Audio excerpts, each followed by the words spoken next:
The Producer Price Index increased 1% in January, the fastest rise since last May. On an annual basis, PPI inflation remained near record highs at 9.7%. The Census Bureau reported Wednesday that U.S. retail sales increased 3.8% from December to January, the fastest pace since last March and well above expectations. In this edition of Commerce Code, it's new solutions for loyalty programs and consumers, a conversation with Pete Howroyd at Swappy.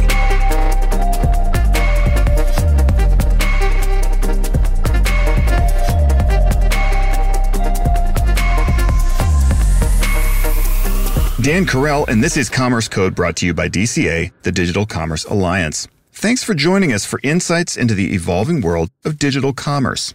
The U.S. Census Bureau's latest business formation report found Americans are founding companies at an unprecedented rate, with the number of applications to start new businesses jumping 53% in 2021 from pre-pandemic levels.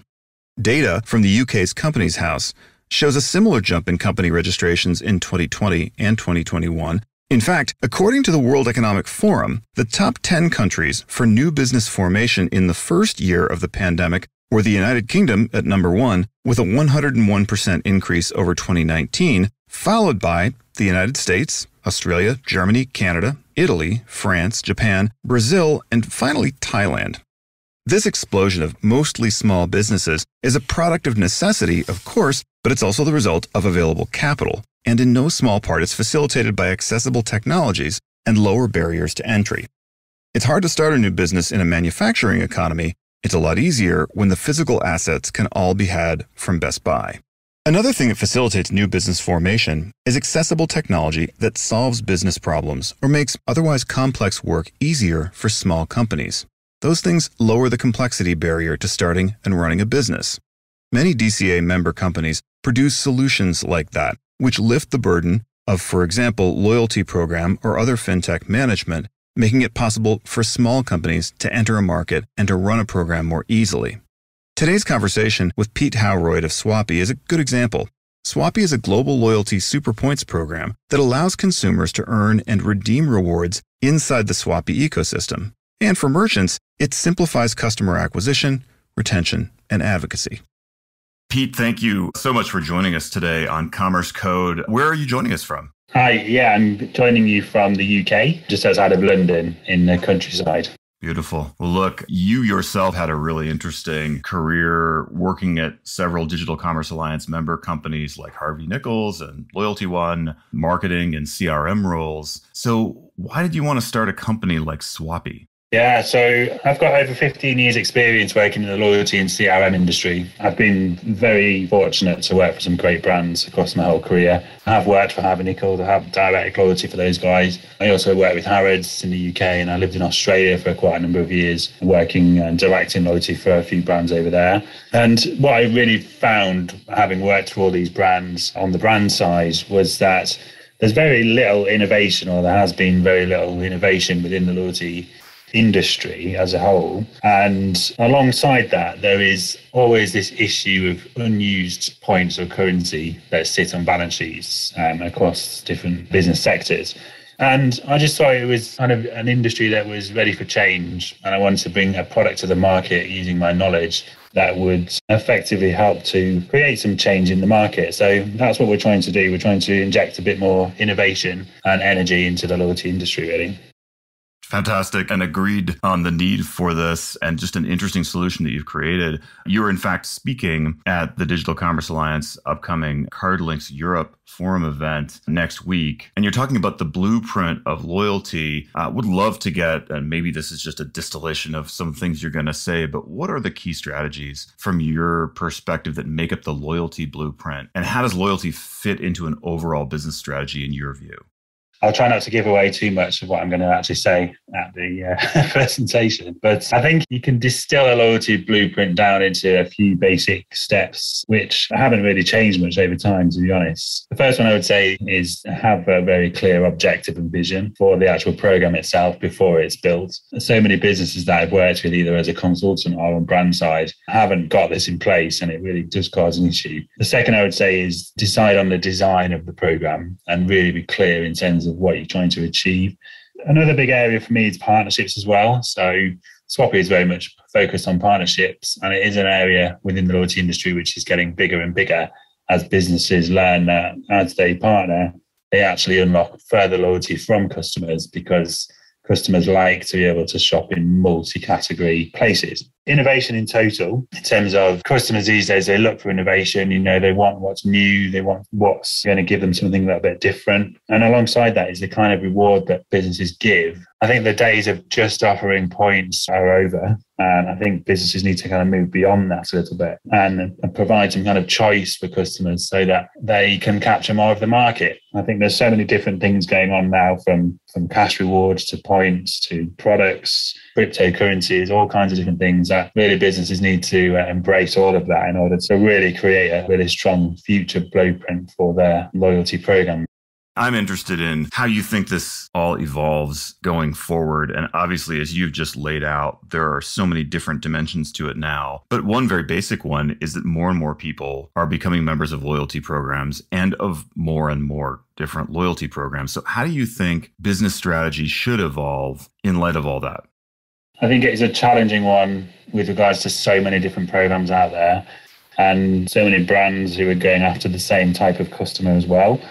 And so part of what we do, for example, is we help brands consolidate content. And so it makes it easier for a customer to actually shop in one place, which then allows customers to get more out of their loyalty points and have a more seamless way of shopping rather than having to go to individual programs. I would say that two of the biggest things that we've kind of seen in terms of movements in this area are the birth of these membership programs, which are now being termed as loyalty programs. Whether they are or not, I think is still to be discussed. But it's certainly an interesting take on a loyalty program in terms of having users pay a monthly fee to be part of a reward program. The other one I would say is some of the new currencies that are coming through, which are impacting a lot of the reward industry at the moment, such as crypto, who are offering a very new and shiny mechanism. Certainly one I think businesses need to get to know and embrace if they want to become a clear challenger in this area. You've talked, Pete, a little here about how Swappy works. I would love to hear, in light of how many different operators there are in the marketplace overall, what in your view distinguishes Swappy from what everybody else is doing? So what we do can be broken down into various components. So we have a digital wallet which lets users add all of their loyalty cards in a digital fashion. So there's no need for any plastic cards. We also have our own loyalty program, which is called Swappy Points, which allows users to accrue points over 500 brands now in the UK. And it also allows users to redeem those points through our app as well for rewards, gift cards, various other great things that people want to be able to accrue points for. That is basically our basic product. But what we have coming this year, which will really make a big impact, is some of the things that I've already discussed. So cryptocurrency is quite high on our agenda. We're going to build this into our product quite quickly in order to leverage the impact that it's having on the industry straight away. And we also have quite a strong vision in terms of working with brands who have got large loyalty programs and a lot of liability sitting on the balance sheet and unused points to be able to have those swapped into Swappy as well, either through our B2C products or actually our B2B white label products as well. How do you think about the mission? So you've talked about operations, you've explained what's distinctive. And it's very interesting to me. And I'll confess, this morning I was poking around on your website and thinking, how do I get this thing? But I do not live in the UK. But how do you think about the mission of overall what you're trying to do?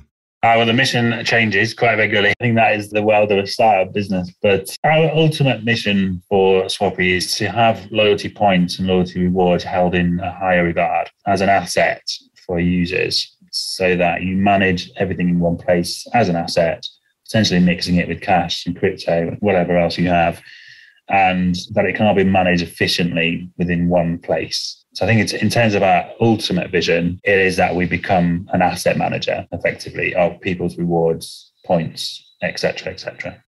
That's great. I think it's needed. It made me think of, again, how many leftover bits and pieces of loyalty points and other credits and whatnot that I probably have lying around in different accounts that are not heavily used, and thinking to myself, this is a really great approach to the market, a great innovation. Yeah, I think you've picked on a good point there. So many programs out there at the moment are set up for customers who shop frequently, but what they generally do is miss those customers who don't shop very frequently. And so what Swappy can allow these brands to do is still reward those customers that don't shop as frequently by letting them consolidate smaller balances with other programs to increase their total balance or asset and still be rewarded, which can really help in order to maintain the connection and the emotional connection between the brand and the consumer. One of the biggest negative messages you can deliver a consumer today is taking away a reward that you've been given. It can cause massive problems with regards to customer engagement and people coming back to you, because what's the point in continuing to use a loyalty card if the brand is going to take the points off you? And so that's another issue that we're trying to resolve for the brands by helping them avoid that negative interaction as well.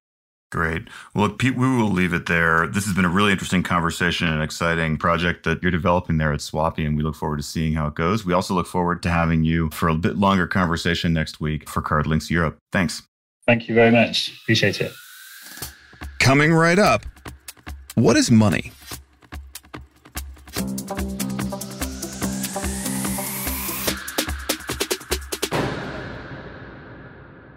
In the colonial era, English, Portuguese, French, Spanish, and Brazilian coins were common throughout the U.S. colonies, generally made of gold or silver.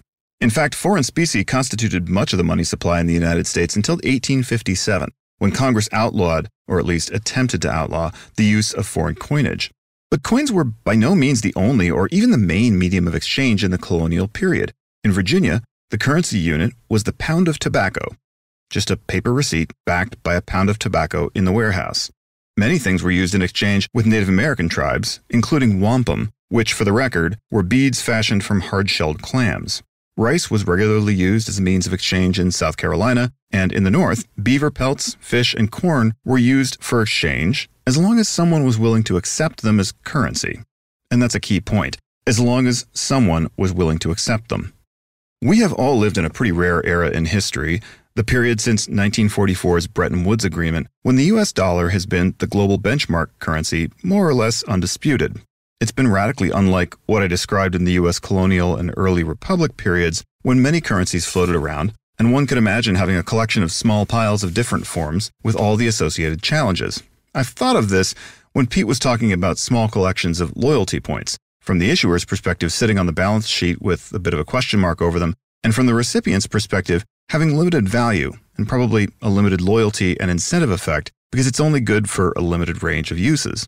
Obviously, Swappy is out to solve this problem, to elevate the value of loyalty points and, as Pete said, to elevate the stature of loyalty programs by releasing this currency's value to the consumer. But Pete also mentioned cryptocurrency in our conversation too, and this hinted at a bigger implication of something like Swappy. Currencies are complicated, but as I was explaining to my son the other night, he's a senior in high school, he's taking economics, money is as good as others' expectations that it's good. We're so used to dollars and pounds and pesos that it's a little hard to comprehend that point when you're his age, but it's not too hard, even at the age of 17, to realize that something like Dogecoin or Bitcoin is valuable only if other people are willing to accept it, which is a lot like wampum or beaver pelts or the pound of tobacco.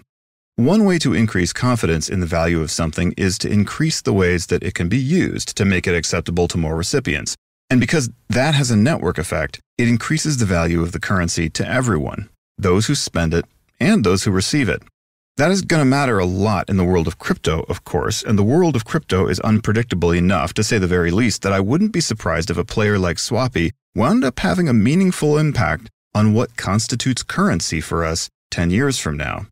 That's a pretty heavy thing to say about something that's really, or at least originally, about loyalty programs. But loyalty points are no different than the pound of tobacco, and those tobacco receipts were no different from later paper currencies. What we do in the loyalty space now will surely lead to results we haven't imagined yet, and it seems like a lot is up for grabs these days. To find out more about the latest trends in digital commerce and digital advertising, check out our website, www.digcomall.org. For the Digital Commerce Alliance, take care of yourself and take care of each other. God bless. This is Dan Carell, signing off.